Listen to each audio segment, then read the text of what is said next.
বুক ভরা সাহস, কণ্ঠে নীরব প্রতিজ্ঞা আর হাতে ফিলিস্তিনের পতাকা।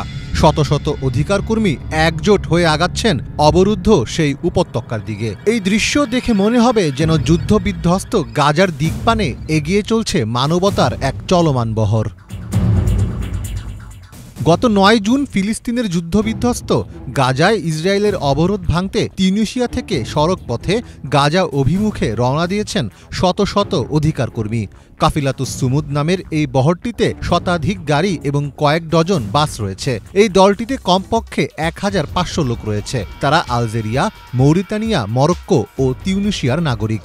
তাদের মূল উদ্দেশ্য হল প্রতীকী এই অভিযানের মাধ্যমে গাজার ওপর আরোপিত অবরোধ ভাঙা এবং আন্তর্জাতিকভাবে সচেতনতা সৃষ্টি করা। ১১ জুন বহরটি লিবিয়ার জাউইয়া শহরে পৌঁছায়। লিবিয়া থেকে আরও অনেক লোক এই বহরে যোগ দেবেন বলে আশা করা হচ্ছে। লিবিয়ায় বহরটি পৌঁছানোর পর তাদের অভিবাদন জানান হাজার হাজার মানুষ। এছাড়া বহরের গাড়িগুলোকে নিরাপত্তা দেয় সেখানকার পুলিশ। এই আন্দোলনের একটি স্পষ্ট লক্ষ্য রয়েছে, আর সেটি হল ফিলিস্তিনের মুক্তি এবং গাজায় আমাদের ভাইদের ওপর অবরোধ ভেঙে ফেলা। তাদের নির্মূল করা হচ্ছে, ক্ষুধার্ত অবস্থায় তাদের পুড়িয়ে মারা হচ্ছে এবং নির্যাতন করা হচ্ছে। আমাদের লক্ষ্যের শেষ বিন্দুতে পৌঁছানো পর্যন্ত এই অভিযান অব্যাহত থাকবে। পরিকল্পনা অনুযায়ী ১২ জুন লিবিয়া থেকে বহরটি মিশরের কায়রোতে যাওয়ার চেষ্টা করবে। এরপর আগামী ১৫ জুন গাজা সীমান্তবর্তী রাফা ক্রসিংয়ে পৌঁছাবে। তবে মিশরের পররাষ্ট্র মন্ত্রণালয় এক বিবৃতিতে বলেছে, গাজা সংলগ্ন সীমান্ত এলাকায় আরিশ শহর এবং রাফা সীমান্ত ক্রসিং রয়েছে।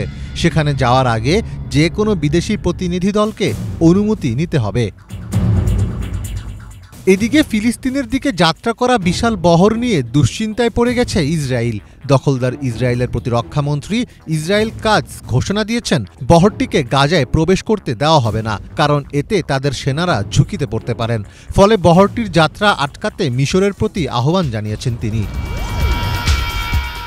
গত সপ্তাহে অলাভজনক সংস্থা ফ্রিডম ফ্লোটিলা কোয়ালিশন পরিচালিত ম্যাডলিনা জাহাজে পরিবেশবাদী গ্রেটা থানবার্গ সহ ১২ অধিকার কর্মী গাজার ক্ষুধার্ত ফিলিস্তিনিদের জন্য ত্রাণ নিয়ে ইতালি থেকে রওনা দিয়েছিলেন। কিন্তু জাহাজটি আন্তর্জাতিক সমুদ্রসীমা থেকে দখলে নিয়ে নেয় ইসরায়েলি নৌবাহিনী। পরে তাদের ইসরায়েলে নিয়ে যাওয়া হয়। তাদের মধ্যে ৪ জনকে নিজ দেশে ফেরত পাঠিয়ে দেওয়া হলেও বাকিরা এখনও ইসরায়েলেই রয়েছেন। মীর ফজলে রাব্বি, বাংলা ভিশন।